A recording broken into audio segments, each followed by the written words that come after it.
the trial has begun for the Oath Keepers. So the Oath Keepers is this far-right militia organization that was very present at January 6th and has this belief of trying to start a civil war and all these things, and wanted to do some significant violence on January 6th. And so we've heard a lot about them through the January 6th committee and all these things, but then we knew in the background the legal process was going on. And because they didn't take a plea deal, none of those things, they took it to trial.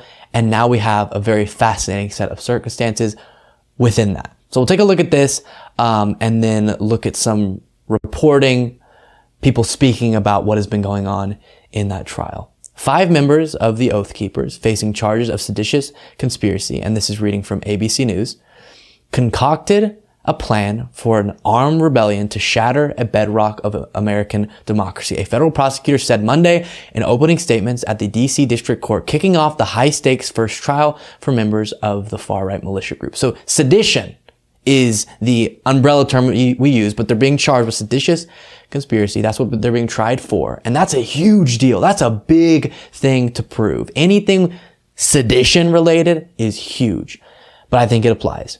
Assistant U.S. Attorney Jeffrey Nestler told jurors the defendants, including Oath Keepers founder Stuart Rhodes, along with members, and then it lists their names, banded together to do whatever was necessary to stop the transfer of power between Donald Trump and then President-elect Joe Biden, and that they saw U.S. Congress certification of the Electoral College as their perfect opportunity.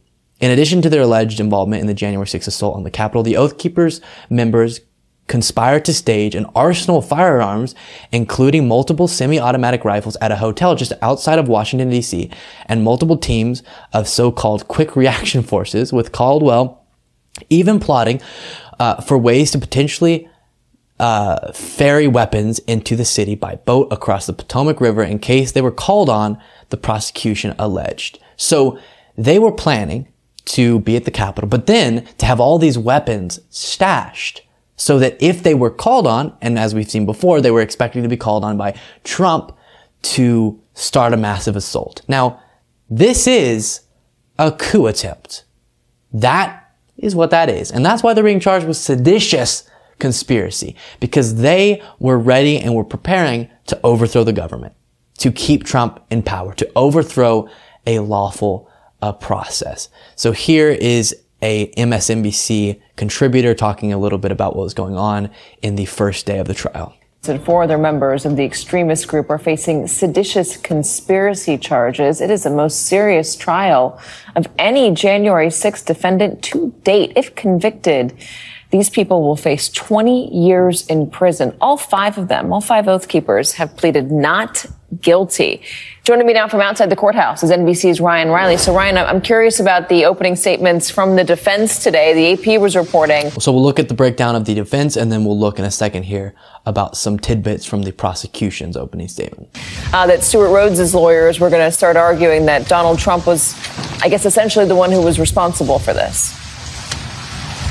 Yeah, Donald Trump is really looming over this entire trial, and essentially what Stuart Rhodes' lawyers are going to argue is that all of this Stuart Rhodes believed was in some ways legal because he was waiting on an order essentially from Donald Trump to take any action. We're going to hear from one of the defendants who has already pleaded guilty previously about this alleged phone call on the night of January 6th in which Stuart Rhodes was trying to reach Donald Trump directly and was talking to some sort of Trump intermediary. I thought what was really compelling about the opening arguments from the government today was that they revealed this new audio. We've seen a lot of text messages from the Oath Keepers, but they trotted out this new audio that was recorded a few days after January 6th that features Stuart Rhodes. And, it sort of debunks, I suppose, a lot of what the defense is trying to roll out now, because on that audio tape, Stuart Rhodes said that his only regret about January 6th is that they didn't bring rifles. And indeed, the government says that rifles were stationed outside of the District of Columbia in Virginia at a hotel there, ready for action, essentially a quick reaction force that was ready in case Donald Trump called upon them and invoked the Insurrection Act. And so we'll read more about that audio that he spoke of in a second here, that was shown by the prosecution in this first day of the trial. But as was broken down there, it's interesting that part of the defense is them attempting to cast the blame on Donald Trump because these people were ride or die Trumpsters, but then they talked to their lawyer and realized the way out of this may be, I was just trying to follow Trump's orders. It's not my fault, which it's true that that's what they were trying to do, but it doesn't mean that they're not someone who needs to be held accountable as well. And a huge line from that audio that they played, the prosecutors did at the trial, that is just so scary, is my only regret is that they should have brought rifles, said in that audio by Rhodes, which is just showing that they brought rifles to DC to be a quick reaction force. They didn't bring it to the actual Capitol on January 6th. And he said, that was my biggest regret. I wish that we had done that, which just shows you that he wished that they could have done more violence than they even did, which is incredible. And then here is another MSNBC contributor talking about the prosecution's opening statements. Agent Michael Pallian started testifying yesterday, and he is still on the stand today. He's still in direct examination from the prosecutor, Catherine Rakosi, and it seems like we're going to move into cross-examination pretty soon here.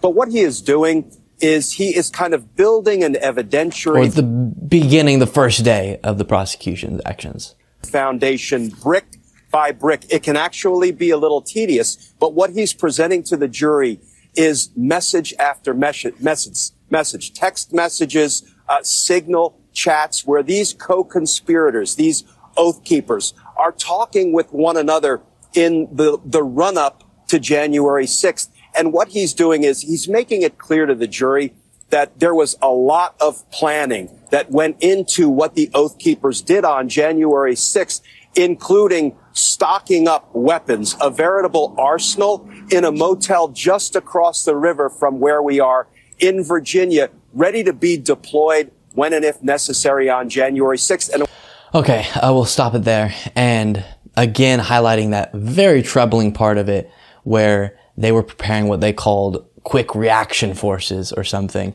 to be ready to, at Trump's direction, inflict a lot of damage and violence on whoever stood in the way of Trump being kept in power.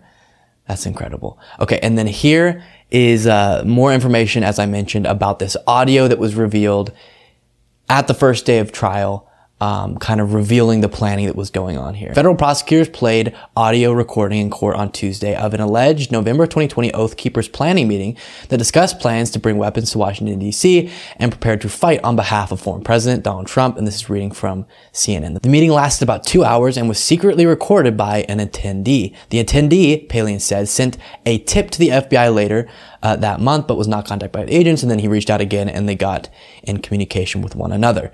The recording, which is primarily of Oath Keepers leader Stuart Rhodes, is the first major piece of evidence that prosecutors have used to establish a plan by the far-right group to allegedly descend on Washington and oppose the transfer of power. We're not getting out of this without a fight. There's going to be a fight, Rhodes said in the recording played in court.